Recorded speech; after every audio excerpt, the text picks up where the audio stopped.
Welcome to Identifying Elements using Java. In this video, I'm going to take a look at the different types of HTML locators available in WebDriver. These are CSS selectors, name locators, link text locators, and tag name locators. And then we're going to go ahead and try and implement some of these in our Wikipedia example from the previous video. So let's get started.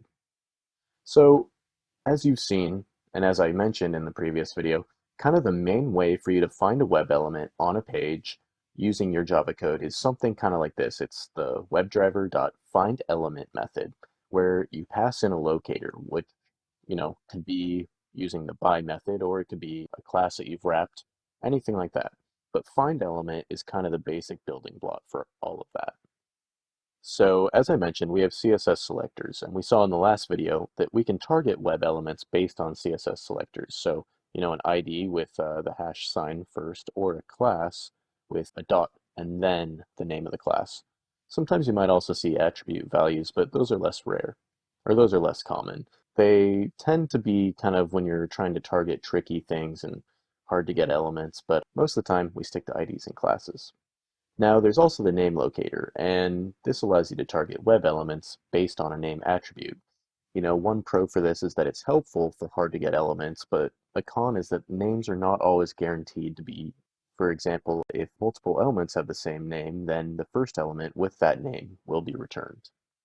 Next up, we have link text locators. These locate hyperlinks only, so A tags only. We can locate these based off of a full link text or a partial link text. And if there are multiple links with the exact same text for some reason, then the first element will be returned. And lastly, we have tag name locators, and these help you locate elements based off of an HTML tag name. So say if there's an image tag or a single link or a div. This helps you grab those based off of the tag type, and you can help extract the content from within an HTML tag. We'll actually see this later in the course.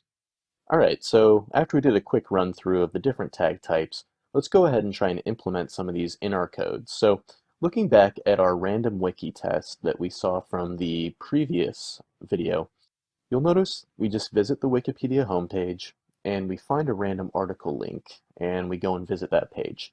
And I mentioned that we were going to try and print out the first heading and do a couple of other things on that page. So we're going to actually go ahead and build off of this. But before we do that, let's go ahead and step through what we'll be doing manually in a browser. So again, we want to be on the English Wikipedia homepage, and we're going to go ahead and locate the random article link. And we wrote code that does this, and now that we're on this random article page, we want to go ahead and locate this first heading up here. And I showed you how we can find that. We right click and we say inspect element. And looking at the markup down here, we see that it has an ID. We've already located an element using an ID. So let's go ahead and do a class this time instead. And it looks like the class is first heading. So let's go ahead and remember that, and we'll come back to that in our code.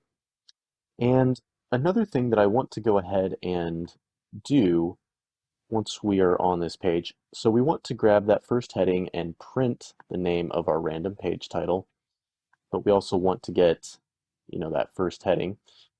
And then after we've done that, we also want to go ahead and find this link that says page information. And we can do that a couple of ways. It looks like we could do it the way that we're finding the random article, but I'd rather look that up by link text. So we could look that up just by the text page information.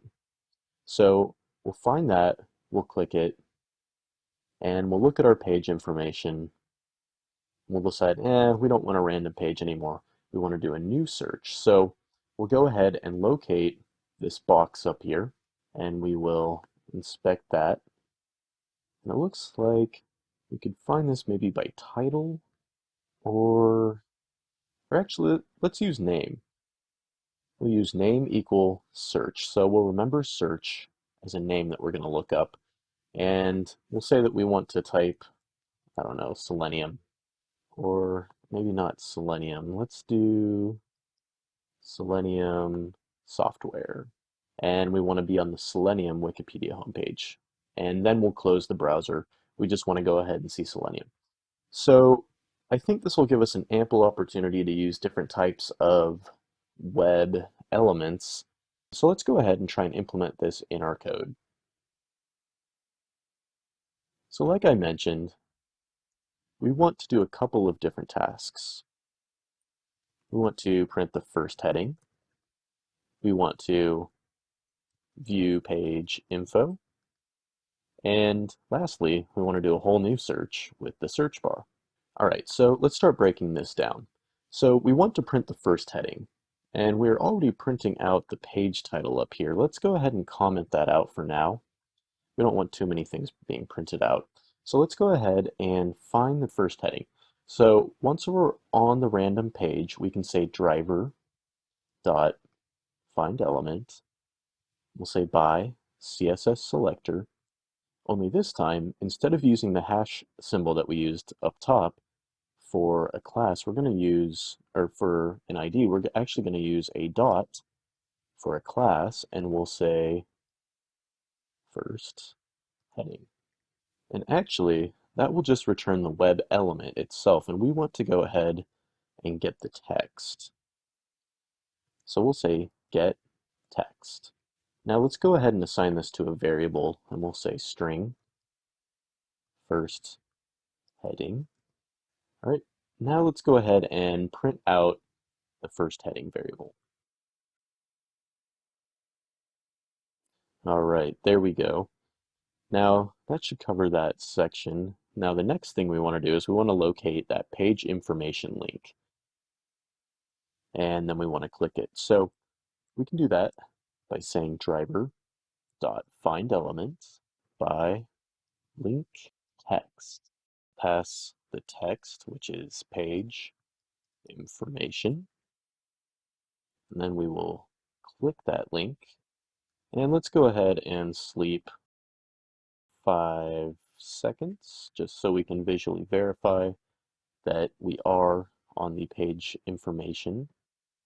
And then let's see here. Then we're going to decide that we're doing a brand new search because we don't want to see the page information. So we'll say driver dot find element. And we're looking for that search bar, and we said that we could get that by name. So the name was search, and then we're going to send keys. So this will allow us to type in the search bar, and we'll say Selenium software. And I don't know if you remember, but in one of the earlier videos, we were able to simulate the way that a user would hit enter on their keyboard. And we did that with keys.return. Although we need to go ahead and import keys for this to work. So up here at the top,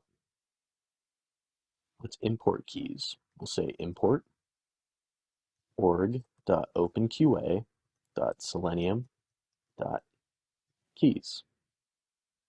And then let's go ahead and sleep, just so we can visually verify that we are on the Selenium Wikipedia page. And this looks good, so let's go ahead and save it and build it and run it.